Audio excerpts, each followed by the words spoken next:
Yo, yo, yo, what's good? What's good? It's the one, the only, but what do I know? Boxing back at y'all with another one. My prediction for Andy Ruiz versus Luis Ortiz. Man, oh man. Gotta love it, bro. Gotta love it. So, this is a great fight. This is definitely a great fight. I am very, very interested in this matchup. The timing is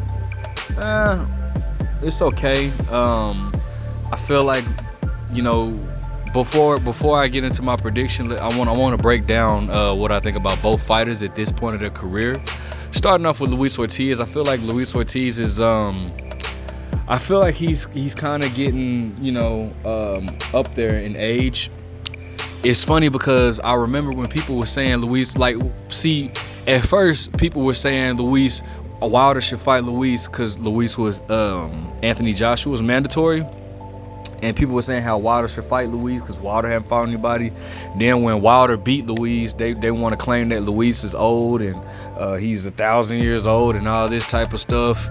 But they were doing that just to take credit away from Wilder. Luis Ortiz was definitely a big threat when Wilder fought him. And I think Wilder fought a better version of Luis Ortiz than what Andy Ruiz is fighting. But nevertheless, with that being said, I think that I do think that Luis Ortiz is a bit past his prime. If this was 5 years ago, I think Luis Ortiz would stop Andy Ruiz without a doubt. But again, Luis Ortiz has he's had his moment. He just fought against Charles Martin and literally I think New Year's Day. In which it was actually more competitive than what I expected. I didn't expect Charles Martin to put up such a good fight, but Charles Martin, to his credit, he has been kind of surprising me as of recently, especially with fights that I thought that he would get clearly outmatched in. So Charles Martin proved to have dog in him, and the dog was out that day because Charles Martin definitely put a good fight.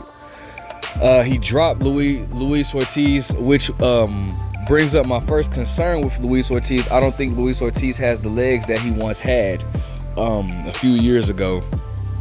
So that brings up my first concern with Luis Ortiz. Him not having the same legs. Like, if you watch Luis Ortiz when he fought against Brian Jennings or even Deontay Wilder, like, Luis Ortiz was getting around that ring very well for a quote-unquote old guy. He was getting around very well. But he seemed to not have his legs underneath him here as recently. And that could be because Luis Ortiz is at the age of, 41, 42 now? So that could be a proper cause for that, okay? But nevertheless, Luis Ortiz, power. They say power is the last thing to go. Luis Ortiz definitely was able to stop Charles Martin in a funny fashion, and got him out of there. Andy Ruiz's last performance was against a really over the hill Chris Arreola, which was May of 2021. I believe. I think it was May, either late April or very early May 2021. I think it was May. I think it was May 2021, I believe. But he fought against a very old, past his prime, Chris Arreola. In a fight that actually was like Luis Ortiz, that fight was actually more competitive than what I thought. I thought Andy Ruiz would get him out of there. Andy Ruiz has very quick hands, bro. If you look at Andy Ruiz, you wouldn't think of a boxer because of his physique or whatever. But man, Andy Ruiz has very quick hands. I actually predicted, like, when he fought against Anthony Joshua, when Big Baby Miller tested positive, and he fought against Anthony Joshua, I was one of the few people. I didn't necessarily pick Andy Ruiz because I knew Andy Ruiz was taking it on a 5-week notice. However, I definitely told people that that's a much more dangerous fight than Big Baby Miller. I knew Andy Ruiz had what it took to give Joshua a hard fight, and he ended up winning that fight. So, and a lot of people counted Andy Ruiz out in that fight. So, I actually picked Andy Ruiz to to make a very, very tough fight, and against Anthony Joshua, and he ended up beating Anthony Joshua in the first fight. Now, however, since that moment, he has not really looked the part. He gained a lot of weight. A lot of people say that he kind of lost his hunger in the ring, but not in his stomach, because he obviously gained a lot of weight eating and partying and stuff. A lot of people just feel like he allowed that victory to get to him, and it basically affected his performance in his next fight with Anthony Joshua. And now I remember, normally when I make predictions, I always make predictions after the weigh-in, because the weigh-in, if you know boxing, the weigh-in tells you a lot. The weigh-in's gonna tell you a lot. So I picked, so when I saw the weigh-in for Andy Ruiz, Anthony Joshua 2, I remember telling my homeboy, I said, bro, Andy Ruiz finna get beat. And he was like, nah, bro, bet money. I said, bro, I guarantee you Andy Ruiz is finna get beat, bro. And we ended up betting on that, which ended up happening just like I said. Andy Ruiz got beat because he gained so much weight. I just knew he was gonna be sluggish. Anthony Joshua came in more lean, so I knew Anthony Joshua was gonna be on the movement more. So after the Anthony Joshua fight, I think he had that was at the end of 2019. He didn't fight any 2020, and then he fought either May or late April of 2021 against Chris Arreola, in which I think he was dropped. Was he dropped in that fight? But it was a very competitive fight, and I didn't think that fight was going to be competitive. But Chris Arreola, being the dog that he is, man, Chris Arreola has to have one of the biggest hearts in boxing, man. That dude is gonna fight you. If you want to test your skills against Chris Arreola, if you want to test your skills and to see where you're at in boxing, if this is what you want to do and you're in the heavyweight division, fight Chris Arreola, because he's gonna give you everything you're looking for. Nevertheless, Andy Ruiz got past him, but he hasn't fought since then. So it's been about a year and some months for Andy Ruiz being out of the ring, and it's been about a few months, since January of this year, for Luis Ortiz. Now, my prediction.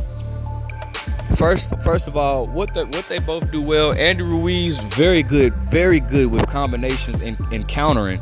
Andy Ruiz, you'll throw a jab and he'll come back with 3. You'll throw one, he'll pop, and that's how he was actually able to catch Anthony Joshua, catching him in an exchange. He's very good with combinations, very quick. All right, very quick. You wouldn't think that if you saw him, but he's very quick. All right. Luis Ortiz is very good very good on his feet. A very good fundamental boxer, bro. Luis Ortiz has a very good left hand. Oh my goodness, that left hand rock wilder. Very, very, very, very good left hand, and he sets it up very well. He'll paw with that jab, kind of like the typical amateur, like a little bit like Guillermo Rigondeaux, except for more entertaining. He'll paw with it. He'll set you up.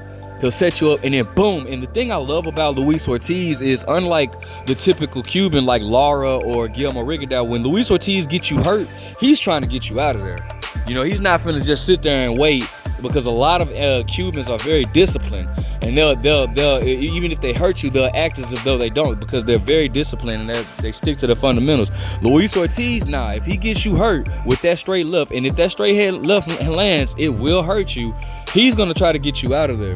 And I love that about Luis Ortiz. Very explosive when he needs to be, but conservative when he needs to be. Sometimes a little bit too conservative, but that's the typical Cuban style.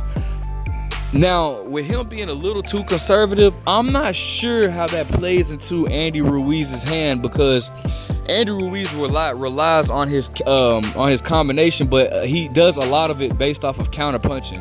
When you punch once, he's gonna punch you 3, 4, 5 times, and so he's looking to catch you in an exchange. With Luis Ortiz being conservative, not opening up as much, I think Andy Ruiz is gonna be more conservative and patiently waiting, maybe throwing the jab out, but more so waiting. Which kind of makes me wonder how, it kind of makes me think that in the beginning of this fight, it'll be slow pace. However, I do see Andy Ruiz opening up more, because I don't think that Andy Ruiz will allow himself to just be at in a boring fest or be in a boring fight. Luis Ortiz at this age is more so looking to capture off of any mistake that you make. At least based off of his last fight with shoot, I can't even think of it, Charles Martin.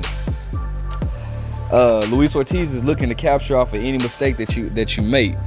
Andy Ruiz, I feel like in order for him to win this fight, Andy Ruiz is definitely gonna have to throw short punches, because he does not. And on top of that, this is, I think, the first southpaw he's fought in either a long time. I can't remember when the last time he fought a southpaw. But Andy Ruiz is gonna have to keep his head off that line. But Andy Ruiz does have good head. He has decent head movement. I've seen him as far as like he'll keep his head off the line, but he's definitely gonna have to do that with the Luis Ortiz. But I see Andy Ruiz pressuring Luis Ortiz as well.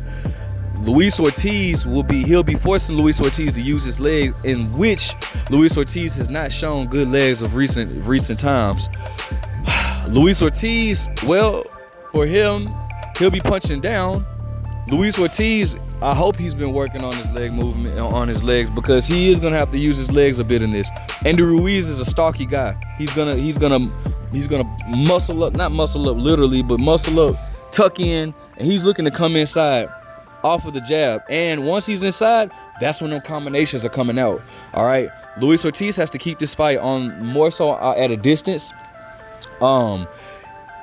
He's gonna keep that right hand out. He's gonna keep that right hand out to try to prevent Andy Ruiz from coming inside.